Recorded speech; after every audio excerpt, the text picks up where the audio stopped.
Good morning, everyone, and welcome to our remote work webinar, which we are live streaming from the new visitor center that is run by Cape Town Tourism at our newly revamped City Hall. It's a wonderful morning here in Cape Town. My name is Lance Kroling. I'm the Director for Enterprise and Investment at the City of Cape Town. And it's also my great honor to, in fact, be the facilitator for this webinar today. And we've assembled a fantastic panel here, really bringing out the diverse experiences and the diverse perspectives around remote working. And so we're going to get right into this. And our first speaker today is, in fact, none other than Alderman Vos, who's the Maker Member for Economic Opportunities and Asset Management at the City of Cape Town. And I'm going to hand over to him to give us the opening slide presentation. So Alderman Vos, all over to you. Thank you very much, Lance. Good morning to you all. We are coming live to you from our new interactive visitor information center located in the City Hall. Greetings to our audience, albeit virtual, but I can see you through my computer screen. And also to my fellow panelists, welcome and thank you very much for joining us. Tourism made the world go round, and now our world has been turned upside down. And while change is inevitable, COVID-19 brought about such drastic shifts that require us to significantly reconsider the ways we work and live, and that includes tourism. And this is why we've been looking at the digital nomads and to whom we are marketing Cape Town as a remote working destination. Digital nomads have been around for some time, but the pandemic has amplified the model of working remotely from anywhere. By adjusting our focus and our strategies, organizations in a host of industries, from hospitality to retail to accommodation, can boost their bottom lines and the economy by catering specifically to digital nomads from across the country and from across the globe.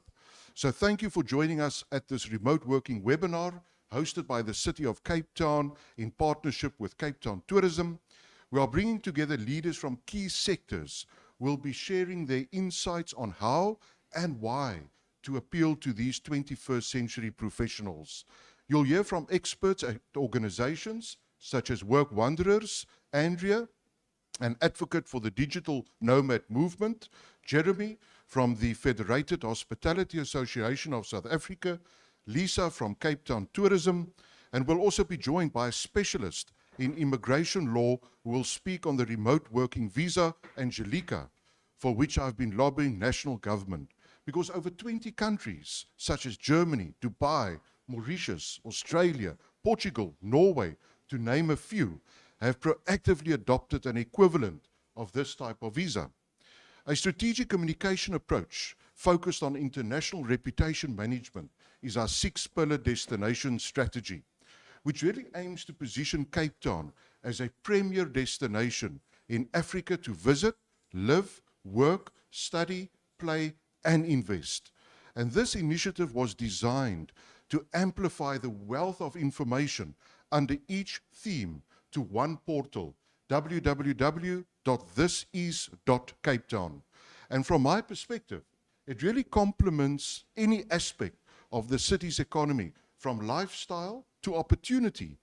It is international facing with the objective of reigniting demand to visit, live, work, study, play, or invest in Cape Town. And so since the outbreak of the coronavirus pandemic, it really accelerates our approach to focus on new trends, best practices, and partnership opportunities.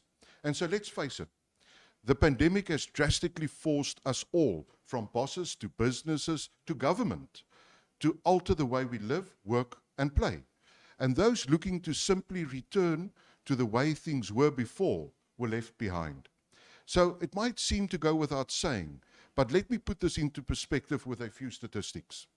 A Workforce for the Future survey conducted in Europe, the Middle East, and Africa by Cisco last year says that only 5% of employees surveyed worked from home prior to the lockdown. But now, after a year of the global pandemic, nearly 9 in 10 workers want greater ownership in defining how and when they use office space, blending office-based and remote working. So Cape Town is an ideal destination for digital nomads from across the country and world who are looking to blend the aspects of tourism and work into their day-to-day. And the Cape Town tourism industry is ready to innovate for it. Not long into the pandemic, we saw local guest house owners transform their services by offering affordable long-term stays. And also the board at Cape Town Tourism, the biggest tourism partner in the mother city, and also our official destination marketing organization at Cape Town, decided to forfeit their collective board remuneration and to share it with deserving SMMEs. One such beneficiary was Dulukuyana, the owner of Seven Colors Eatery. It's a catering company specializing in African-inspired cuisine. She quickly needed to start trading from home and so started offering a bespoke service of providing cooked meals for dinner, which were delivered to her clients' homes. Now, so as local government, we sprang into action by implementing key measures that would help ease the burden onto small tourism businesses through the lockdown. We developed an SMME COVID-19 toolkit filled with essentials such as hand sanitizer, masks, and customer safety posters to help get businesses back on their feet. We also allowed for guest houses and B&Bs to reclassify as residential properties on a temporary basis, allowing owners to reduce their rate bills during this difficult period. The city also adopted rental relief options for business lessees, so to help cushion the blow of restricted economic activity and also the potential loss of business. And in September last year, together with Cape Town Tourism and our tourism partners in Cape Town, we developed a bounce-back strategy for the tourism sector. And in February this year, almost a year of learning hard lessons, we implemented our 10-point tourism strategy. Now, this strategy provides clear vision with targeted measures for us to really revitalize tourism. It includes assisting the industry by coming up with new ways of doing business, driving domestic tourism campaigns, and funding industry partners such as Cape Town Tourism, the Air Access Initiative, and also Cape Cruise. Identifying, developing, and training for increasingly diverse tourism products have become our priority because we now need to set Cape Town apart from those other destinations. We need to focus on our culture, our cuisine, and this also includes community tourism route development such as Langa, Khayelitsha, Mitchell's Plain, and Boerkaap. And there's already evidence of it working with domestic flights to Cape Town International Airport rising by 66% in the first half of May, the strongest recovery since the resumption of local flights in June 2020.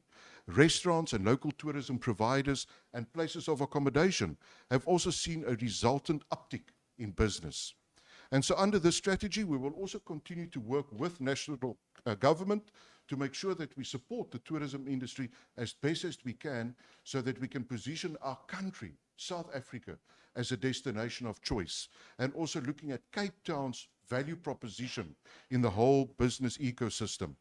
And so therefore I'm communicating with my national counterparts to consider adjusting some of the new lockdown 2 restrictions announced by the President, because our economy cannot afford these curfews. Losing trading every hour in terms of the number of hours available for trading has really pushed many businesses to the brink, and with many not being able to retain customers, pay bills, or keep staff employed. So basically, our entertainment, our hospitality, and all tourism-linked businesses really need every hour of trading. And so Cape Town Tourism, along with our industry partners, will also continue to drive its successful domestic tourism campaigns to generate local demand for the tourism industry. And these will be run alongside the City of Cape Town's destination marketing campaign, run from the Place Marketing Unit within my department. So my team and I are working very closely with organizations and businesses in the tourism industry to market Cape Town as one of a destination of choice. And so that will be leveraging our city-to-city agreements, because as a city government, we have a lot of agreements with cities around the world and in Africa, and it's important for us to look into those city-to-city agreements at the tourism and travel opportunities that exist so that we can get going on the type of demand that will drive new business opportunities to Cape Town. of course, funding of the Air Access Initiative so that we can boost connectivity between Cape Town and other cities in Africa and global. Also engaging airlines to market Cape Town on their platforms, and then very importantly, to facilitate discussions between Cape Town tourism and the private sector so that we can get our products and services aligned for this new remote working trend, because it's all about pricing, pricing, pricing. And so the Mother City has also made the global online top 50 list of best cities for remote working. And so these are the things that we really need to draw inspiration from. We are seen by the world as a destination of choice. So let's make sure that we can welcome the world to our city.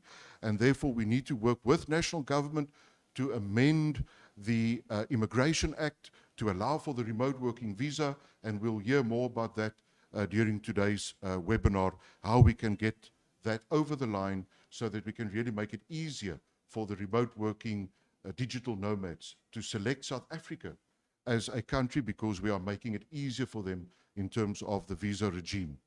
So ladies and gentlemen, there you have it. Being a prime destination for workations has been a best kept secret for many years, and a very useful ace to pull out at this particular time. And so you'll hear today from the panel, who will all be bringing a wealth of experience and a lot of insight into this remote working trend to this conversation, so that as Cape Town, we can welcome the world to our city and really make sure that Cape Townians appreciate the fact that the visitor economy is everyone's business, because these are exciting times. Let's see how we can unlock opportunities for all. Thank you very much. I hand back to you, Lance. Fantastic. Thank you, Alderman Vos, for that introduction, and I think it really sets the scene very well for our discussion today. And as Alderman Vos did elaborate in there, I mean, certainly COVID has been a huge crisis for the tourism industry. But you know, in any crisis, there's opportunities that do arise. And one of those opportunities is, in fact, remote working. Because what we have seen is that people are now obviously working from home. But you know, you don't only have to work from home. There are now opportunities for you to, in fact, go and work at places that the tourism industry provides, that can provide a much better environment for you to, in fact, work from, both for Cape Townians, for out-of-towners, and for international guests. So we're going to hear a lot more about that today, in fact, from the tourism industry itself. But right now, I want to hand over to Lisa Ann Hoskins. She's the Destination Executive Management at Cape Town Tourism, and she's been working there for 4 years. And we want to get your perspectives on how we can really grab this opportunity for remote working. So over to you, Lisa. Thank you, Lance. And good morning, everyone. As Alderman Vos has indicated, we are certainly living in very different times, and we need to start thinking differently, and we need to start perhaps evaluating different opportunities that we might not have considered before. Employers are certainly a lot more flexible in terms of where and how their staff operate, and that's been amazing. That's been really great, because it's actually assisted in adding to their business survival. Most of us have said goodbye to the traditional 9-to-5 environment, and we've said hello to work from home, or in fact, hello to work from pretty much anywhere. And work from home has actually become the traditional daily grind. What we have seen is that Cape Town is ahead in terms of being a digital tourism destination. It's ahead in Africa for digital nomads, and that's mainly because of Cape Town's lifestyle. We have the beaches, we have the beautiful restaurants, we have the wine farms, and we have the amazing co-working spaces, which just sets the platform for digital nomads and for remote working. So when we talk about remote working, we really see it as an opportunity that the hospitality sector can benefit from to keep their doors open by innovating the existing product to attract local remote workers and eventually international remote workers while still maintaining their COVID protocols. Some of the things that we're still learning about, and I say learning about because this trend is it's actually very new to us and we're still learning to embrace it, is how the accommodation sector can actually pivot their products and find ways to attract locals and other visitors in our country who usually work from home or work from the office, and get them to change their place of work for one day, for 1 week, or for 1 month. These remote workers will now be able to, or are now be able to work from offices, from day offices, which are not only day offices. They will have access to a gym, a spa, a yoga studio, a hike. So this is definitely an option that should be considered, if only for a limited time. Airbnb estimates that the average stay for a digital nomad is 28 days. It could actually be longer. An example of a company that has really thought out of the box and has really been innovative is actually MSC Cruises. That's the cruise lining company. And they actually introduced a 7-week have an office at sea package, and that's called Smart Working at Sea, where you can go on a 7-day cruise and actually have your office with a sea view for 7 days. You can take your entire family along, and your kids will enjoy a dedicated mini club. So it's an opportunity for the whole family. When we look at other destinations and how they rank, when considering digital nomads, Vancouver in Canada ranks tops in the United States, and they actually have 47% of their workers actually work remotely. And what this has done is that it's actually increased the revenue from domestic travel. Vancouver's certainly not a cheap city, but it's very similar to Cape Town in terms of the beauty, in terms of the access to the city, in terms of the mountains and the walking trails. So similar to Vancouver, Cape Town makes a very good destination for remote working. So Cape Town currently sits at number 42 out of 50 of the best places to work remotely. Number 1 is Estonia in Europe. And what they've done is they have implemented a remote working visa for 12 months. So remote workers, digital nomads, can work in Estonia for 12 months. They've got the free internet. Their digital economy has actually boomed. 99% of public services is available 24 hours a day. The cost of living is very affordable. Rent in Estonia is $500 a month. So they are meeting all the requirements that a digital nomad needs. Cape Town, we feel, can certainly up its ranking as we become more geared towards the needs of digital nomads, and as we start to embrace this trend. Obviously, there are a number of things that we need to get right as a city. We need to get reliable and fast internet access. We need to address our load shedding. We need to address visitor safety concerns. So there are a number of foundational aspects that we need to put in place before we will be ready or up our ranking in terms of this rating.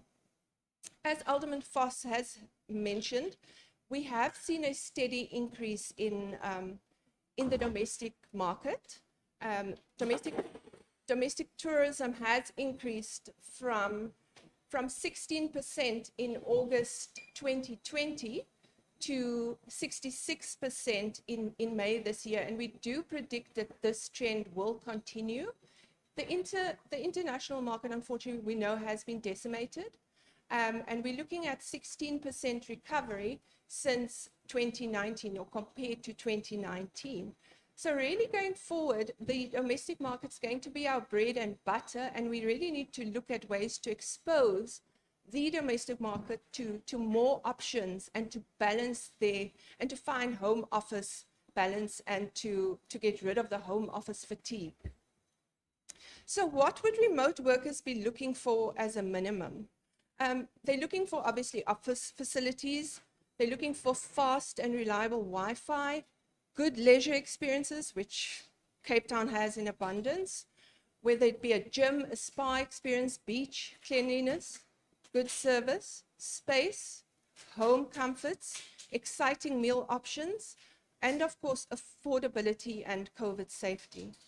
according to a recent Booking.com article, 52% of global travelers actually said they would extend their stay, their business travel, if they had the opportunity to undertake a leisure experience. So, as Cape Town Tourism, we are not yet experts in the field of digital tourism. It's a new trend, it's very new for us. But what we are expert at or in is connecting people, creating a platform to provide info and create awareness on different opportunities. And this is all part of the destination and the industry recovery. We do realize that this is not, or this won't be for everyone. So it's very important that you do your homework. You assess the opportunity cost. You might need to partner or collaborate with another product to fill any gaps that you might have identified and to meet the specific needs and requirements of the digital nomad. So the purpose of today is really to give, as Alderman Vos has said, is really to give the industry some insights on the global trend. We know that COVID has accelerated the trend, and many countries, many cities have actually woken up and set up and taken full advantage of this. As Alderman Vos has also said, we have an awesome opportunity to engage with the director of a local hotel who has embraced this concept, as well as a digital nomad expert who is actually pioneering this lifestyle in Cape Town. So finally, going forward, we'd like to learn from other products who have actually started to implement this and to embrace it and who have adapted their offerings. We would love to learn from some real Cape Town case studies, and we'd also like to support you in your marketing endeavors. So certainly a very difficult and a very challenging time, but at the same time, very exciting. Thank you. Fantastic. Thank you, Lisa, and thanks for that. And I think it gives us a very good introduction to remote working and what the challenges are. I mean, as both you and Alderman Vos said, we have been voted to be in the top 50 of remote working destinations. But I know that in Cape Town, we're never satisfied with being in the top 50. We want to be in the top 10. And I think that that's what this webinar is about today, is about trying to bring together all of the different players to look at what is it that can move us from number 42 into the top 10 position, because I think we really can do that. And I do want to encourage everyone out there as well, if you have any questions for our panelists, please do send them through, and then I will have a question and answer session at the end of our panel discussion. So we'll definitely get to your questions at the end. So thanks for that. And now we're going to move on to Andrae Smith, who is, and let me read this, and I'll put my glasses on for this, a digital nomad, an entrepreneur, a travel enthusiast, and strategic marketer.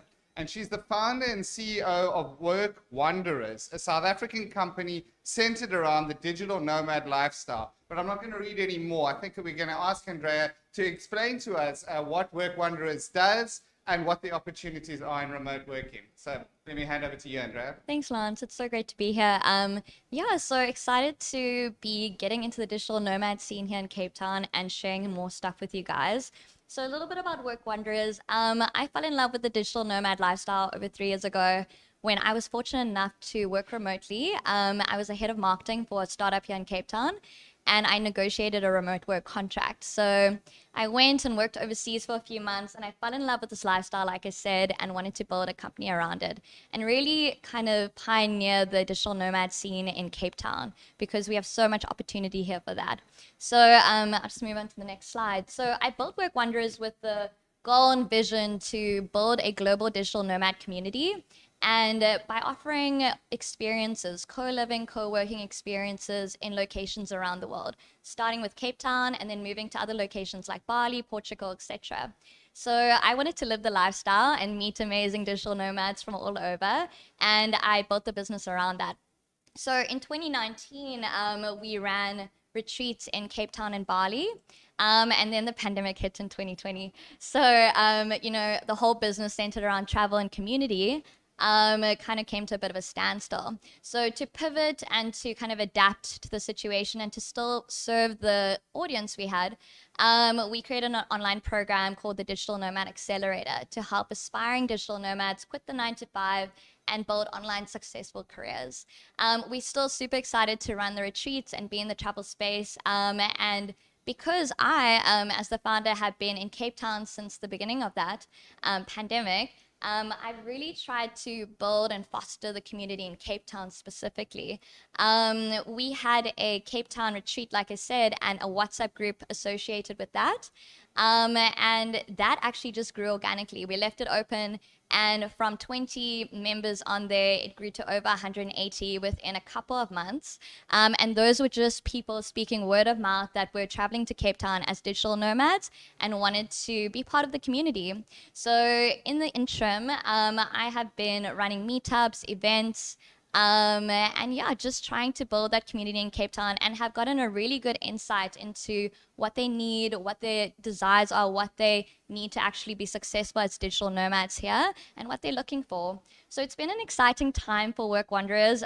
You know, it's actually been really good in a way, because now we have an online element, and we're super excited to start running retreats and co-living, co-working experiences in the near future again. Yeah. Fantastic, Andrea. And can you tell me, I mean, are there digital nomads currently in Cape Town? And if there are, where are they staying? Cool. So before we roll to that, I just want to show you a video that we had for a retreat in Cape Town, which they can roll now, and then we'll get...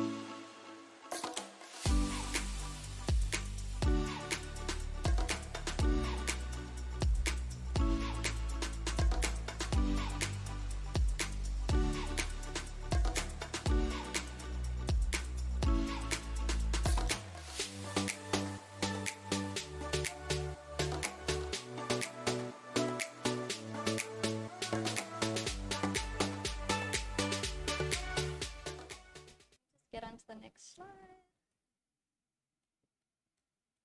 Kind of stuck. Okay, whoops. Okay, guys, technical issues here, hold on. Okay, cool. Yeah, so to answer your question about the digital nomads in Cape Town, yes, so they definitely are digital nomads in Cape Town. They've been here. I started seeing an influx of digital nomads and kind of growing my community since about October last year. So even during the pandemic, they were traveling, and it was very interesting to see that, as they were kind of some of the only tourists that were entering the country, kind of in a large scale. So yeah, since October, and now of course we're moving into winter, so traditionally this isn't a hot season for Cape Town, but I am still seeing them coming in, and it's quite interesting to see. So in terms of where they stay and kind of where they congregate, you know, they're all over Cape Town, but I do notice that a lot of them stay long-term in the Atlantic seaboard and the City Bowl. So looking for long-term monthly rentals in those areas. So a lot of them go for Airbnbs, guest houses, small kind of boutique hotels, and sometimes hotels as well. So yes, Atlantic Seaboard and City Bowl, prime areas being Greenpoint and Sea Point. It's filled with digital nomads and foreigners. I think there's a lot of cafes and co-working spaces around, so it's very convenient, as well as the City Bowl, Gardens and Tempest Cliff area specifically.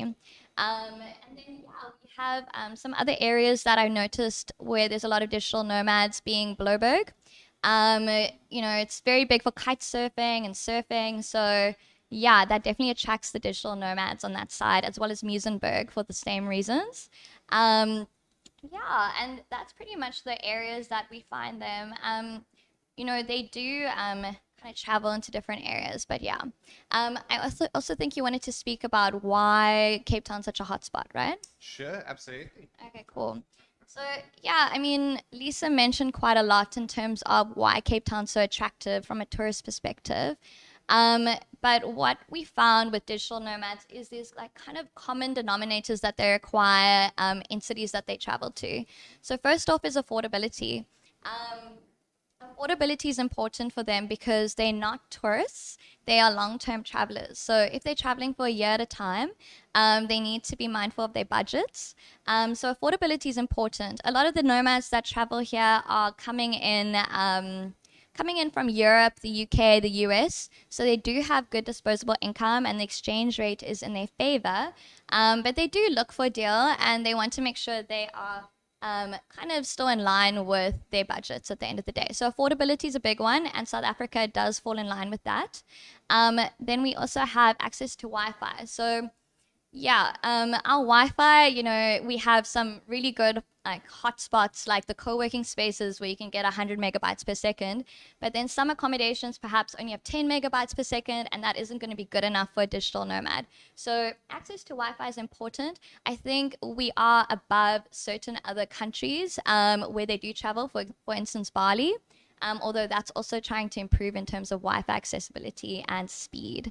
So that's something that we're on the fence about, but I do think we do have good access to Wi-Fi. And then access to amenities. Cape Town has a really good infrastructure. We have good access to medical facilities. We have grocery stores. We have everything a Western country could have. So when someone travels here, that's something they do look for. And we have that. So it's one of the things digital nomads do mention to me, and they say, well, it's so easy here. They don't have to worry about anything. They can travel here with a backpack and they still have access to everything they need if they do. And then, yeah, so English speaking. Like I said, a lot of the digital nomads are coming from Western countries. So being English speaking does allow for less of a language barrier when here, which just makes it easier to live long term and to integrate themselves into the community. Although some of them, especially those coming from Europe, English will be their second language, but they still are able to communicate, which is important. Cool, time zone. Time zone is important for digital nomads because a lot of them are working remotely.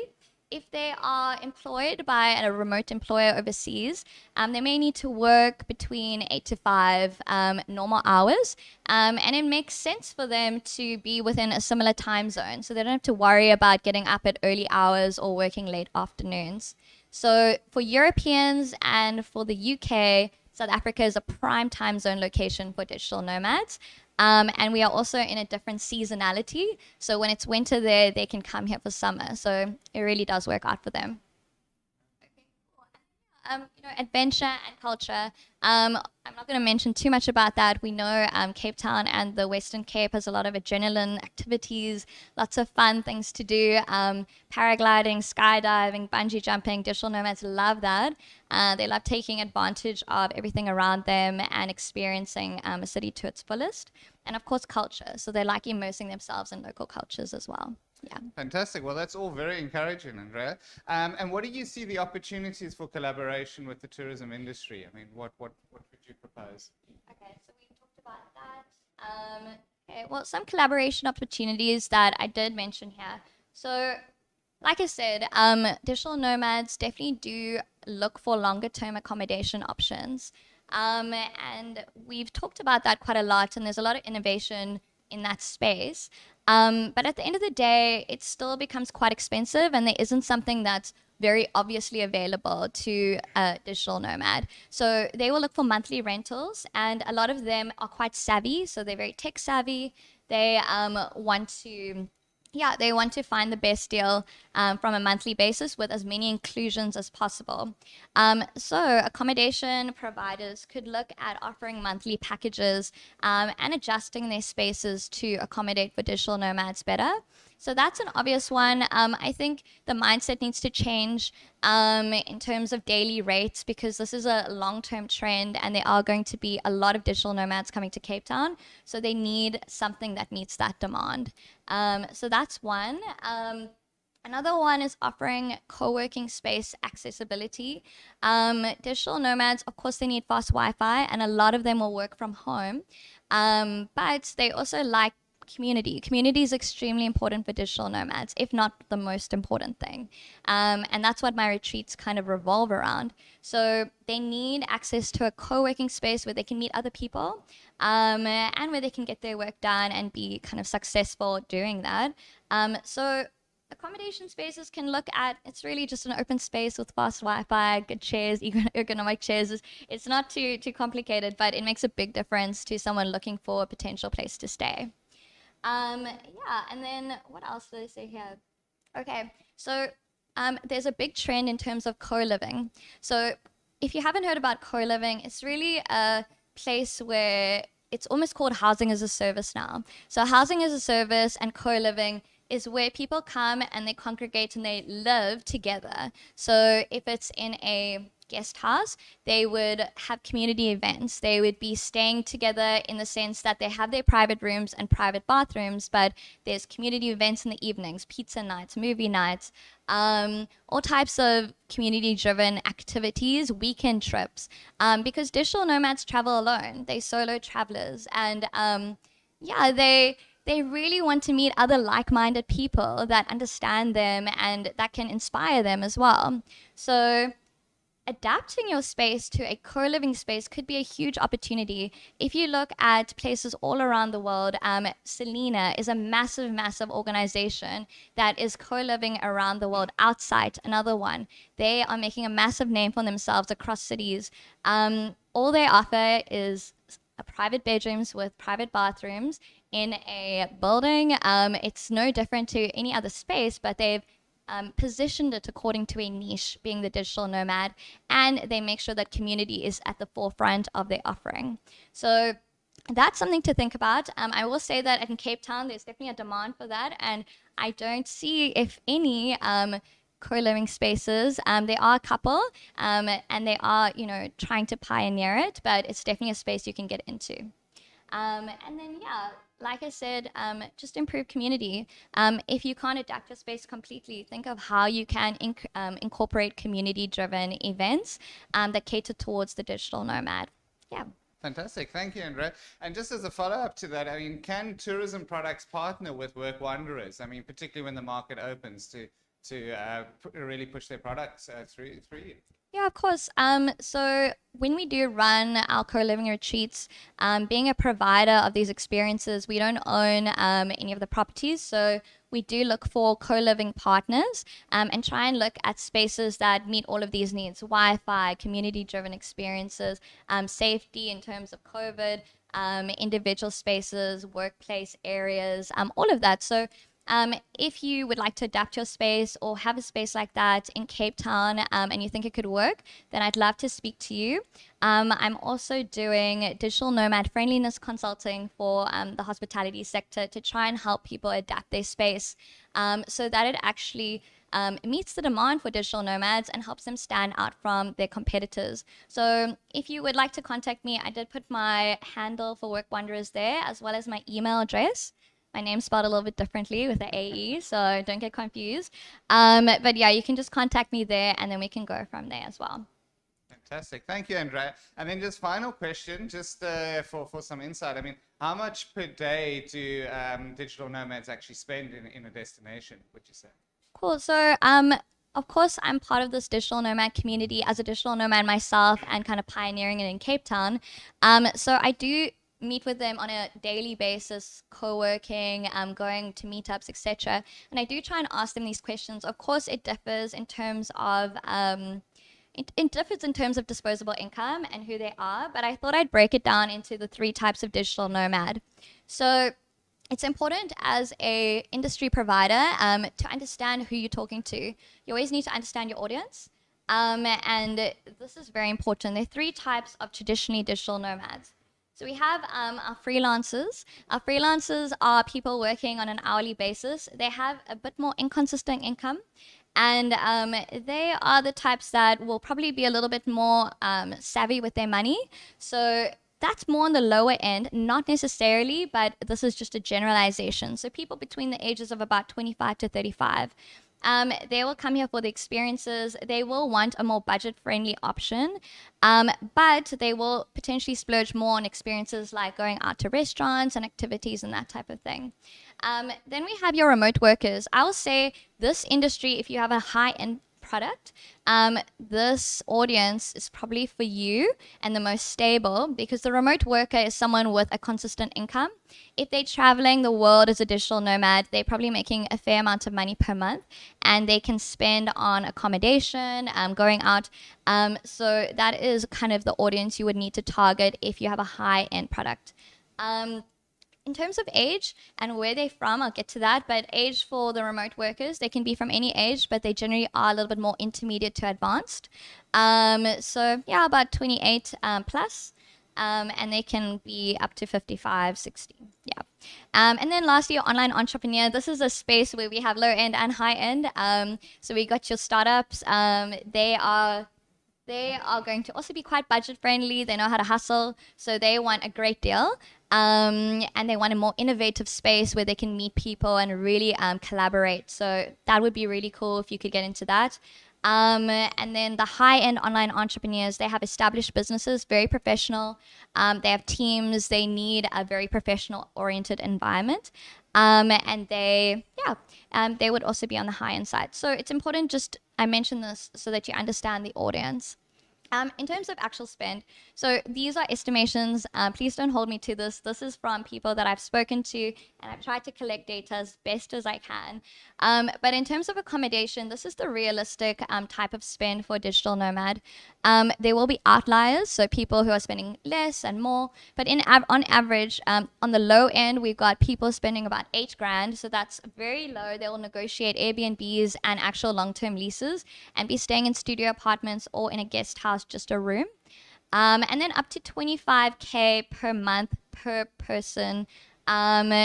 Normally they will stay in a room as well at 25K, but in a villa in Camps Bay, or at a hotel, and maybe even pay a little bit over that. So it really depends on that audience I spoke about, and trying to meet them. Remember, digital nomads can be price sensitive no matter how much their disposable income, just because they're traveling long term. So they don't want to be taken advantage of, and they're not there to splurge for 2 weeks. And then, food and drink, so between 5 and 10K, I would say. And then for activities and entertainment, I see they spend a lot here. So they spend without thinking in South Africa when it comes to activities and entertainment, because our exchange rate is so good that they will splurge completely on adrenaline activities and those types of things, and going up the garden route and doing all types of fun things. So between 5 to 15K and even more on the upper scale in terms of your audience. Yeah.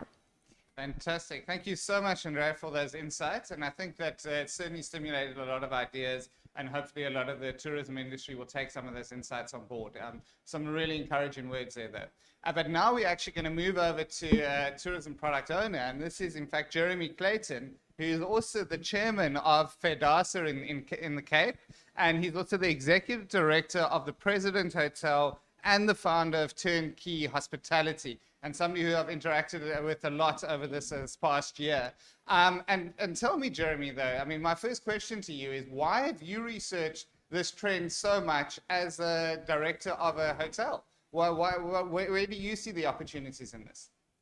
Thanks, Lance, and really good to be here today. Great to engage with all the speakers and Alderman Vos. It's been an interesting journey. I think the digital nomad was clearly around pre-COVID-19, and I think there was an influx, although in its infancy, into the Cape, but it was just accelerated through COVID. We see it as an opportunity because there's longevity in it. The nomad is well suited to our product. We're already seeing some very healthy pickup. I'll go into the numbers a little bit later. And we've always tried to create an experience that's connected. It was never just about four walls and a hotel. It was about experiencing Cape Town. We reflect and represent Cape Town and South Africa for that matter. And we just think, Andrea and Lisa have mentioned the sense of community and how important that is. And we think that our product and the digital nomad are well suited to each other in that we create a sense of community. We're within that sort of Sea Point, Bantry Bay area, and it made sense for us to research it and actively chase it. Fantastic. So can you tell me then, what are some of the initiatives that you've introduced to attract this market, and have you had some successes there? Can you tell us a bit about that? Yeah, absolutely. I think we've obviously actively sort of marketed our location. We're very close to great experiences, whether it be the beaches, the mountain, a lot of amazing restaurants, food and beverage offerings and the winelands around us, or within a short drive. So we've used that as a core focus of everything that we're doing. But equally important, though, it's a safe space that we have there. We've got different moods within the hotel. There's different speeds in that you can work in. You know, if you're in the main restaurant area, it's quite fast paced. Some of the digital nomads seem to enjoy working in that space, but we've got a lot of breakaway rooms and smaller areas within the hotel, where often you're not even sometimes aware that there are people in there, because the guys just get stuck into their work. They can be sitting there for hours, and so we find those spaces have worked really well. But I'd almost like to just take you back to the start of this for us.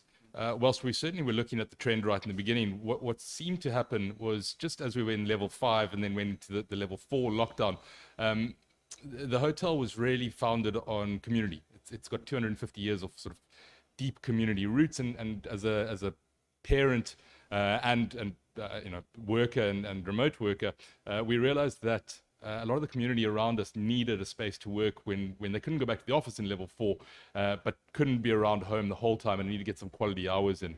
And so this thing came about to us anyway by just opening the hotel up to local community, a lot of Sea Point, Mully Point, and CBD type people needed to get away for an hour or two, came to the hotel, spent an hour or two working there, and the legs just grew from there, and it took shape from there. So it was almost, we had many lines in the water, if you want to call it that. We were looking at new opportunities, but for us, it was a sense of community that brought about this opportunity. Fantastic. Thank you, Jeremy. And then also, I mean, what are the kind of benefits for the corporates that are in Cape Town, for instance, and how can hotels benefit from that? I mean, I heard you also mentioning before, particularly around childcare as well. And I know that, I mean, as somebody who works from home and having to deal with my 4-year-old coming in and interrupting that, I mean, is this something that you think that corporates could take advantage of, using hotels in this kind of way? Yeah, I think absolutely corporates can. If you don't mind, I want to come to corporates in just a second. I just want to unpack briefly the type of digital nomad that we've seen come through, and then go more into that corporate space thereafter. One of these slides that I've got, and this is from our friends at Heavy Chef, just talks briefly to the trend of where the digital nomad is working. And this really, I'm speaking to the hoteliers out there who haven't sort of gotten to the trend yet. We keep talking about rate and sort of a slightly discounted rate on what we're used to. Obviously, most stays in Cape Town, our average stay pre-COVID was about 2.3 days. The digital nomads stay is I heard 28 days. We're closer to 45, 60-day stays, which is phenomenal for so many reasons. And what's really important to us is, sure, the rate might not be the same as the room rate that we got previously, but you can see on this slide, they're spending close to 50% of their time in the hotel. So you get this captive audience, or hotel or hostel, as we have on this slide.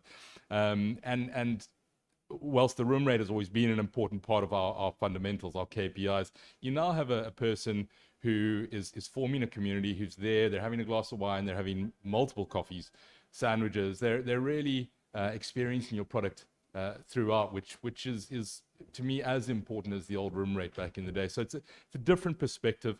I found this slide particularly interesting because you got about 50% hotel and then a lot of time spent in the coffee shops, and you can see the guys also spending about 25% of their time working from their vehicle, which I found incredible. But it really is a change in trend. It's going to take a long time for us to understand this better, to really digest it all, and as I said, it's in its infancy right now, so we're going to learn as we go. I just want to move on one or two slides from there. I think, again, our other speakers have spoken to it, but location was a critical one on this one. Infrastructure, we've found, is so important. We'd put in gig Wi-Fi probably 2-3 years ago, sort of ahead of the trend, but almost everybody who inquires about staying inquires about the Wi-Fi capabilities, and then that ability to just break away, to have a quiet room if they need to be able to pop earphones on, go into a meeting. I think, my view was that it was really the sort of software engineers, etc. But it turns out it's not. It's such a broad portfolio of people that are working remotely, and we've learned that trend as well over the last year. So that's been really interesting. The value for money, I think we've talked about sort of pricing, but I always consider it more value for money at the end of the day. So sure, the room rate might be a bit lower, but from a hotel perspective, we have a long stay guest, someone you get to know, they become part of your family, you become part of their community, and that for me is value. So it's not always just about the rands in the sense at the end of the day, and so I see that trend continuing there. And then, Lance, going back to your question around the corporate space, I think work-life balance has evolved into work-life blend, right? And whilst the corporates aren't fully back in the office yet, and we'll see this in a slide later, I think one of the major trends that we are going to see is that people are still going to be spending a lot less time in each other's presence in the workspace. And therefore, in the corporate space, it's more important than ever that the time they do spend together is quality time, and highly culturally driven. And that's where I think the corporate's going to spend more time in incentive-type locations. Cape Town's primed for that. It's a great place to be bringing incentive groups, corporate groups, and I think that space is going to be more in demand than ever before, and that's where I see the corporates really sort of taking advantage of this. The other thing that I think is going to happen is the classic sort of sales trip that was 1 or 2 or 3 nights. It's probably going to be a longer trip now. The guys are going to stay for longer. They're not going to do these short bursts. They're going to stay in places where they feel safer. And again, that's going to morph from a classic corporate trip into a bit of a leisure trip. So that's where I see that space going. Brilliant. Thank you, Jeremy. And I mean, how do you see this trend evolving? Because obviously it's quite a new trend and it's always evolving. And do you see other hotels also picking up on this and innovating their products? Just tell us a bit about that. Yeah, look, I don't see the trend slowing down anytime soon.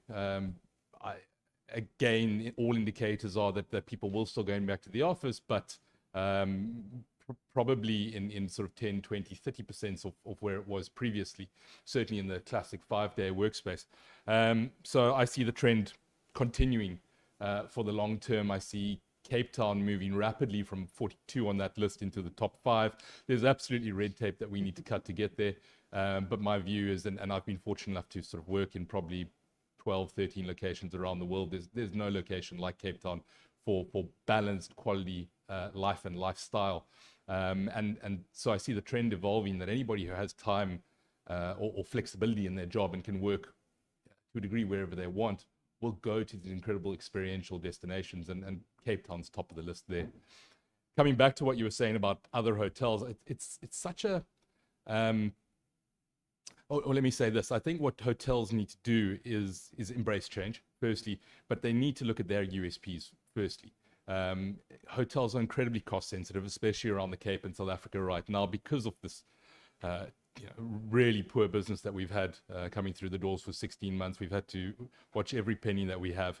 And so it's a tough time to encourage people to invest, although the best time to invest is during the quieter time. So I think it's a great time to invest, provided your USPs talk to the digital nomad requirements, i.e. you do need to have the right location and spaces where they can work. Infrastructure is something you can install. Changes in staff attitude and staff, the way staff deal with the digital nomad is really important. And that's the kind of training you can do. It costs very little, but you've got to make sure, I think, that you have the right location that's attractive to the digital nomads. So again, I encourage the hoteliers that do have the right location, that meet the right USPs. It's really time to, I think now's the time to get involved. Collectively, we can set a really great precedent and encourage more people to come into the Cape. And obviously, rising tide lifts all, which will be a good story for us. Fantastic. Thank you, Jeremy. I mean, just as a final question then, I mean, as chairperson of Fedhasa in this region, what is your guidance to the industry in terms of taking advantage of the opportunities posed by this new trend? Is there any final words that you'd like to share with them?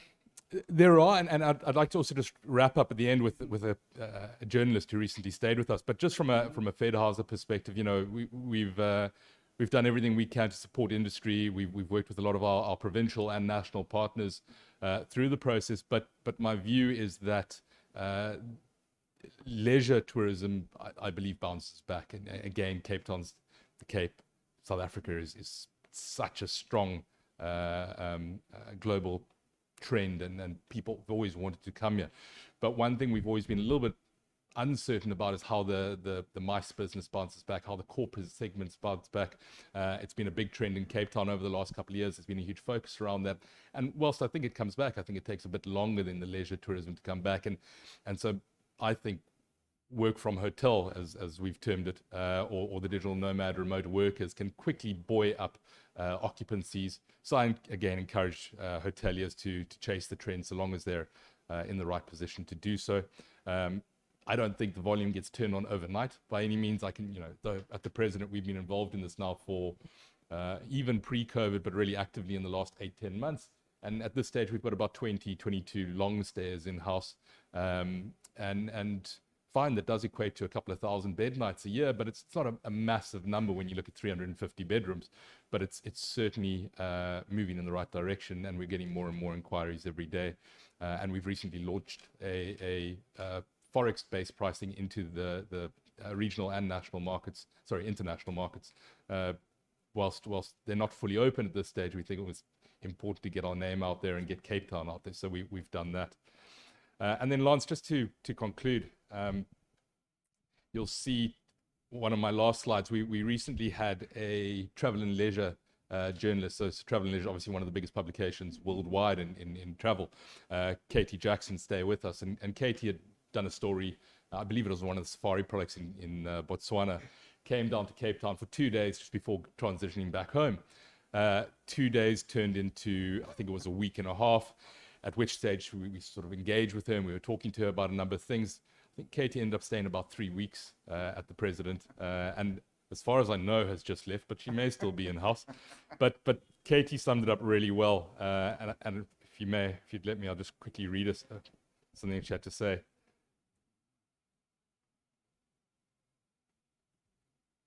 And if you have time, go and read her blog, because I think it really summarizes a lot of the conversations we've talked about today. But in a nutshell, she says, she talked about why she stayed at the President, the services, and all the other values. She says, but perhaps the biggest difference is that at home, I don't have to have anyone greeting me with a big smile, a sincere good morning, good afternoon, or good anything for that matter. The President Hotel and its staff is one of the reasons I dread the day that I have to leave. I know that whenever I have an IT problem, a question about Cape Town, or any other request, they stop what they're doing and are always there to help me out. I'm paying for these services, of course. However, it's no more than I'd pay to cover my mortgage back home. Plus, by replacing the distractions of running my household, I have, with the hotel's on-site amenities, I have far more productive time here. I know when we reach herd immunity, people's fears will go away. However, if you ask me, I hope that the work from hotel concept is here to stay. And I just think that sort of summarizes what the digital nomad and the remote workers are looking for more than ever. Absolutely. No, thank you, Jeremy. And that's a great point to end on your presentation. And I think, we need ambassadors like this as well, spreading the word out there. So that really is great to see. So thank you for your insights and thank you for the work that you're doing. Pleasure. I think the great news there, Lance, is also that Travel and Leisure have agreed to a story about the Cape going into their publication, all about remote working. So fantastic. So millions will see it, which is great. Fantastic, Jeremy. Well, that really does grow it. So that really is great to see. And we're going to go now to a very different perspective, but a very, very important perspective, in fact, in the whole remote working trend. And we're going to go to Angelika, and I hope I pronounced this right, Yakovchuk. But you can always correct me if I didn't. And she's an immigration specialist attorney. She's also the EU Chamber Immigration Policy Lead. And the reason why we've asked Angelika to come onto the panel is because specifically we want to look at the remote working visa and how much there is a demand for that. So maybe as my first question, is there a big demand that you're seeing for a remote working visa in South Africa? Angelika? Lance, good morning and thank you. And good morning to the viewers out there. I just want to say that my fellow panelists have done a fantastic job, leaving my part of the presentation very brief, but more importantly, I'm inspired to lose my travel agent's number. Next time I take holidays, I certainly remain in South Africa. So thank you very much. So as I said, all the essentials of the discussion had been covered. Perhaps one point to briefly discuss is what does it mean from legislative perspective? And I want to highlight the obvious. The discussion points to the fact that we are still talking about the holiday visa. In essence, we're talking about touristic activities. We are talking about a visit which does not intend any work activities in South Africa.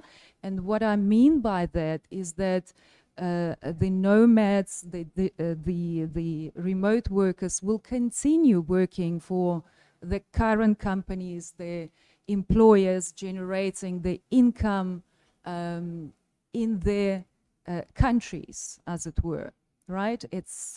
We're talking about them simply changing the location from their office or from the current places of residence and coming to South Africa. That is a very important point to make, because when we talk about expanding on current immigration regime, we need to take into account the unintended consequences. And the point I make highlights the fact that the local employment market is not affected. Right. So in terms of Immigration Act, the holiday visa is covered under Section 11. There are two categories, subcategories, as it were, that are covered. The shorter term, up to 90 days, and extended holiday visa. As the immigration law stands now, the digital nomad, on the initial analysis, can freely utilize the holiday visa. The limitation there is, however, is that it's up to 90 days. It may be extended in South Africa for further 90 days, but to sell the destination for 60 days at a maximum becomes a little bit challenging. Just to add to what Alderman Vos has mentioned, and just to simplify the point a little bit, it is suggested that Immigration Act may not need to be amended. So we may not need to go through lengthy legislative procedures. Simply, it is suggested that the matter is dealt with by way of ministerial directive, expanding upon the activities that are already recognized in terms of Section 11 for the purposes of extended visit. Thank you, Angelika. Well, that sounds very encouraging. And I mean, you've obviously engaged a lot, both with the EU Chamber as well as with the South African government over this. I mean, and I think the big question that everyone kind of wants to know is what potential for success do you think we will achieve in terms of trying to get this remote work visa? Does it look promising? Does it look like we have a receptive audience in terms of the government to a remote working visa, or at least to the ministerial directive that you talk about? Yeah, so ministerial directive is a simplified manner in which to deal with expanding upon current policy. To answer your question, the first thing I want to say is that the idea has not been dismissed. So we start there. That's a good point. In my view, the proposal is gaining the momentum, and the discussion on the equivalent of remote worker visa is gaining momentum within the government.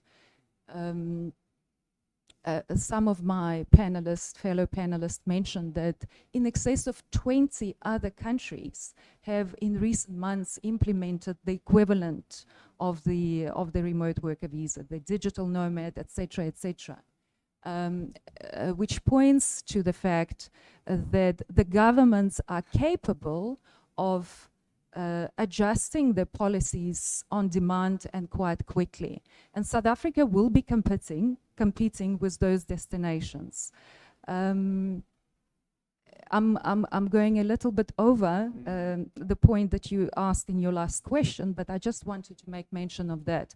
But coming back to your question, in my view, the discussion is gaining the momentum. Fantastic. Now, that's really encouraging to hear. And of course, we should also make the point, I mean, today we're talking about Cape Town and how it's such a great destination for remote working. But of course, this could also apply to the rest of South Africa as a whole. And there's some other wonderful destinations. So such a remote working visa would not only benefit Cape Town, it would benefit the whole of South Africa. So it really would be great to see that implemented. And I think the industry is all kind of holding their breath for this to happen. Thank you, Lance. So that's a crucial point that you've just made, and thank you for that. Because when we talk about a national policy, it has to be all-inclusive. So it's got to cover and take into account the benefits for the entire country. at this event this morning, we are promoting the city of Cape Town. But in reality, we understand that entire country and other provinces, connectivity permitting, would stand to benefit. Andrea and other colleagues at the panel would be able to comment and confirm that the tourists cover numerous provinces when they come to South Africa. Yes, we have the ocean to offer in Cape Town, but we also have the bush experience to offer, etc., etc. I'm a little bit out of my depths compared to the panelists to speak about this point, but indeed the entire country stands to benefit. Fantastic. Thank you for that. And I know we are running out of time, but we did say we would leave some time for questions and answers. And I've just been relying on Tegan to send me, in fact, through some of the questions onto my phone. So there's one question that I got here, which I think is probably also on the top of everyone's mind as well, particularly when it comes to international tourism, is the kind of restrictions that other countries are placing on their citizens coming to South Africa. Do we think that those restrictions are going to hold back remote working, or is this a different set of category, and that actually those restrictions won't hold back the remote workers? I mean, I know, Andrea, you said that people are still coming even though there are some restrictions back in their home country. I'd just be interested in the panel's thoughts on that. I'll start with you, Andrea. Okay. It's a good question, and it's very different for people coming from different countries. So I've seen there hasn't been much of a deterrence from people coming from Europe. Europeans have been coming in and they have restrictions against us going, not us, but them going back. However, they are allowing citizens to come back, but they would need to quarantine. I don't know all the regulations around each country's quarantine measures and COVID policies, but I have seen that hasn't been a deterrence. I have seen less UK people because it has been a lot stricter there. So I do think it depends on the mindset in the country and like the kind of media around that. But like I said, Europeans definitely coming in as well as Americans, the US, it seems to be a little bit more relaxed. So what I do find is some nomads that are worried about it, that are here, they will go through other countries when traveling back. So for example, Croatia has very flexible or low regulations in terms of entering the country when re-entering the EU. So US citizens as well as Europeans alike, if they have extreme COVID measures when returning, like quarantines in their home country, will go through other countries like Albania, Croatia, stay for 2 weeks and then travel back to their home country or continue traveling as a digital nomad to any other European country. Yeah. Fantastic. Thank you for that. And Jeremy, I see you looking very thoughtful at me. Have you got any thoughts on the restrictions and how it might affect this trend? Thanks, Lance. I think Andrea's hit it nail on the head. It's the digital nomad has a lot of time as well on their hands. So being in quarantine, even on return, wouldn't be a train smash for most of them. A lot of them are able to, as we've seen, work from their car, let alone, you know, a room or wherever else where they'd have to stay when they return to their country. But I think the digital nomad's not necessarily looking to return to their country. So they would just make the next objective choice on what the destination is that didn't really enforce a quarantine. That's certainly my view on it. The other thing for me is again, whilst it has certainly taken off and been accelerated through COVID, my view is that we're in the first 100 meters off the marathon here. So whilst absolutely the regulations are probably frustrating to some of the remote workers, and certainly some of the families that we hope that will come out from Europe, the States, regional families as well, it's right in its infancy. This has got a long way to go. We need to work collectively, make sure Cape Town, the province and South Africa is appealing to these guys, because the uptake might be relatively small right now, but once everything opens up and we return to a relative normality, we need to be well positioned to take up the opportunity. Fantastic. Thank you, Jeremy. And Lisa, and from Cape Town tourism, side, I know that these restrictions have obviously been a big issue. Not just in terms of remote working, but I think that there is definitely efforts at a national level to lobby for some of those countries to relax some of those restrictions. But do you want to share your thoughts on that at all, Lisa? Look, as I said in my presentation, this is still very new to us. We've just gotten into it. From our side, what we are going to be doing and what we can do is to assist the likes of those who have already attempted to shift their product to innovate, such as the president, to support them with their marketing endeavors. But from our side, we do need to do a lot more research into this trend before we can, put forward more commitment in that regard. Absolutely. Thank you, Lisa. And well, yes, sorry, Angelika. One more statement from you, and then I think we're going to be out of time. So I'll be very brief, just on a point of restrictions. It's a very important legislative point to make, and that is we have to be very clear which activities will be then permitted on this category of visa. In other words, which activities are specifically excluded, and those would be the work activities, all the activities that are covered by other section in the Immigration Act. So again, I stress the point that in essence, it's a visitor's visa for the extended duration of stay. fantastic. Thank you, Angelika. I think that's really great to end on that note then. And I think that what you've heard today is some really exciting innovations happening already in this space, but I think we've got a long way to go. And like I said right in the beginning, we in Cape Town are not satisfied to just be in the top 50. We want to be in the top 10. And I think Jeremy said we want to be number 5, I think it is, or maybe even top 5. So let's see if we can aim for that, and let's have another webinar in a year's time, and hopefully we'll be able to announce that. So thanks everyone for attending, and hopefully the industry got inspired, and people are going to go away and look at innovating their products to cater to this new trend. So thanks everyone. Thank you. Bye.